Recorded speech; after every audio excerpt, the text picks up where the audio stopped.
Hi everyone, this is K.R. Morgan. I'm here to talk a little bit about my preparation and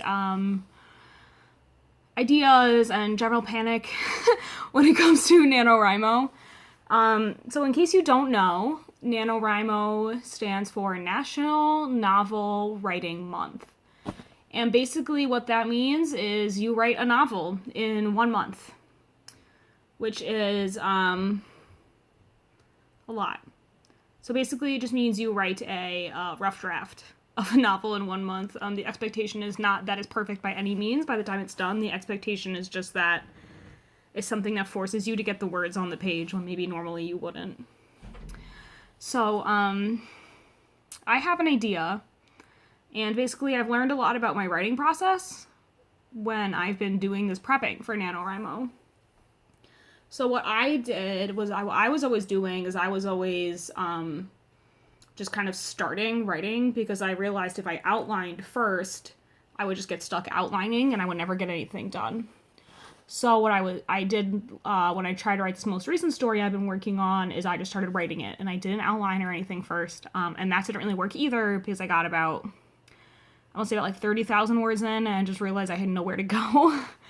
And so what I've realized is that the way I think I should write fiction should be a lot like the way I always write my academic papers, and for some reason that had never registered with me before. So basically what I want to do then is, or what I decided I really should do is do like what I did, right? Like a free write, basically, to discover all my ideas about the world and the things like that. And then go through and do outlining, and then actually try to write a first draft. So what I've been doing is I have this little notebook that I've wanted to fill up with ideas in terms of like outline, things like that. So I try to make it really organized. I have a table of contents. We'll see how long that lasts. And then I have like all these character prompts. I haven't really gotten very far. I started this like midway through October and I have like nothing in here. But my idea was that I would fill all this out and then I'd be really prepped for NaNoWriMo. And what I like really doing is I always make these character webs. And these are where I'll like show how different characters have relationships to each other. Obviously, I don't really have enough characters yet. There's 4. That's not really enough. So, yeah, I'm gonna obviously have to like do a lot of this on the fly. Just because of the way my life has been, I've gotten some like pretty big editing jobs recently, and that's been taking up a lot of my time. So I haven't really had the time to like organize it the way I would. I think at least the way I would have liked to. But my idea is kind of either, if I can, I would like to still fill this out just so I have it for future reference. I don't really want to just like throw it to the wind since I'm moving into the actual writing stage. I'd like to keep filling it out.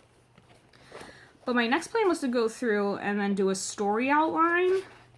After all the character information, do like a story outline, and then have the rest of it just for like world building notes.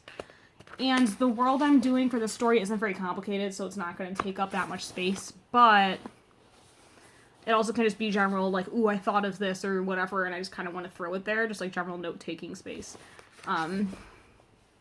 In terms of organizing, I do way better writing things down, but in terms of actual writing, I have to start typing, because I won't really get anything done if I try to handwrite the whole story. So it's a little bit about NaNoWriMo. I want to talk about NaNoWriMo more, but what I want to talk about first is that this is a very different kind of video for me that I'm doing right now.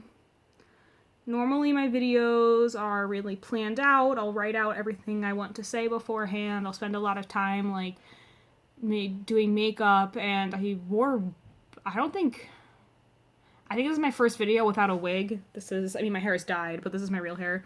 My first video without a wig, my first video without fake eyelashes, my first video not really wearing any makeup right now. And that was important for me because the nature of my writing, writing erotica and writing romance and things like that, I kind of felt like I had to create a separate persona so that it wouldn't interfere with my life at all.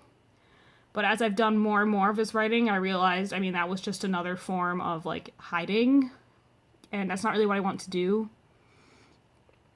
And I don't want to create the impression that I think that writing or reading speculative genres is unprofessional. And I think originally that was kind of the mindset with why I was going so far. I mean, I didn't show my full face in my first videos, things like that. I think I was going really far to hide my persona, behind my persona, rather, so that I wouldn't really have to admit to everybody yet what I really wanted to do. And what I really want to do is I want to edit and write romance and erotica and any other speculative genre. I mean, when it comes to editing, I see myself as being the editor that authors can come to when they've been shot down by everybody else. And I don't want to mean I'm like a last resort, because I don't see myself that way, but when you write horror or if you write more like fetish-based erotica or science fiction or romance, if you write in any of those genres, well, maybe not really romance, but like especially like certain types of science fiction, editors will refuse to work with you because your work is not considered like a mainstream, like professional work, so they won't want you in their portfolio and they won't be willing to put their time and effort into you. And I don't see it that way at all.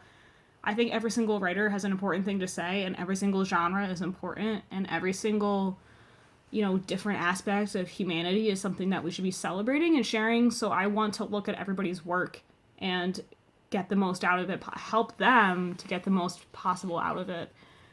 So I think that's part of why I decided I wanted to be a little more like honest about myself in all aspects of everything, if that makes sense at all. Like, I want to marry my life outside of my blog and my editing and writing and my writing. Like, I want to marry who I am when I write and who I am when I am not writing. And I think I'd been trying to keep them separate. So there's that. But now more talk about NaNoWriMo. To get back to NaNoWriMo talk. NaNoWriMo for me is going to still be, I'm trying to think, 50,000 words. So it's still going to be maybe not quite possible, but I'm going to try really hard. Depends how much work I get during that time, how much like freelance work I get during that time, whether or not I actually get it done. But I do want to post little updates and stuff just because, I don't know, I guess people maybe want to follow my writing. Maybe. So, probably like once a week or something, I'll post a little bit about it. And something I'm actually thinking of doing that I've never done before is going to like NaNoWriMo write-ins, where you meet other writers who are doing the challenge, and you kind of will sit together for like 3 hours and write for like an hour, and then hang out for like half an hour, and then write for another hour, things like that. And I've never done any of that before. I have a hard time like going to those sorts of things, but the truth is, like, when you're young, it's hard to do those sorts of things. But now that I'm like I feel at least like more of an established adult, I don't feel as like awkward. I don't feel like I'd be like the weird youngin or anything. I feel a little more confident in like myself as an author. So I definitely want to go to some of those, and I would definitely talk about that experience, because I would love to like share what that's like doing that for the first time. So I'm going to have to write 1,666 words per day. So obviously the devil invented NaNoWriMo. I'm going to have to write that many words a day. And then I'm expecting that my story will be pretty much garbage at the end of that, which is fine because it's going to be a first draft. I know for a fact that I'm going to have to add more characters in, and the way I've handled that in the past is just adding random characters halfway through the story as if they'd been there the whole time.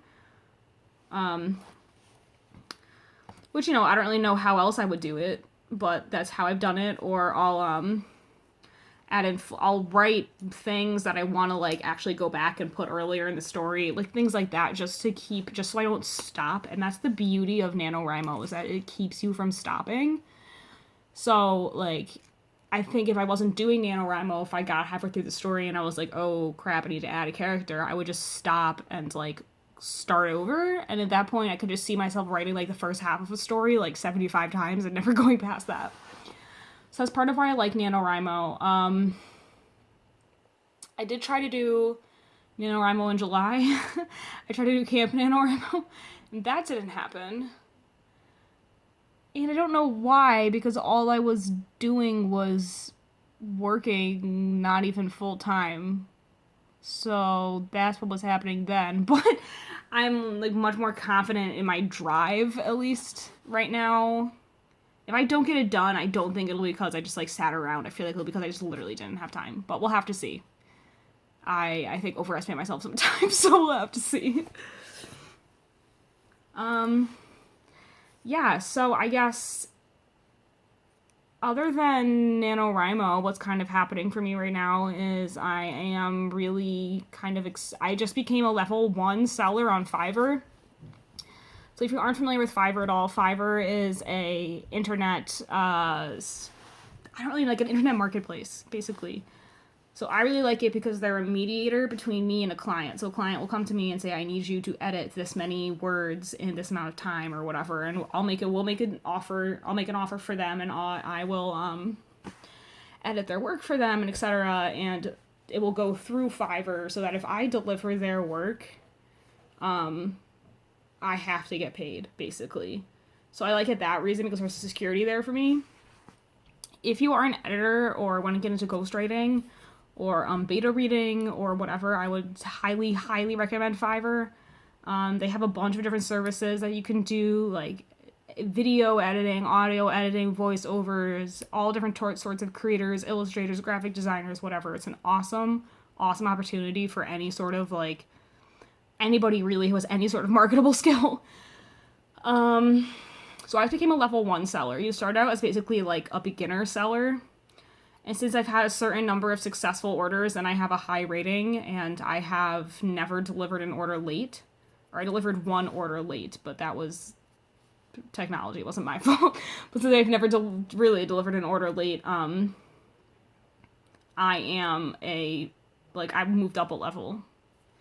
So that's pretty cool, but it also just means I'm like thinking about it more seriously and I'm ready to like take a lot of orders. So if you or anybody you know needs editing services, just click below and I will help you out.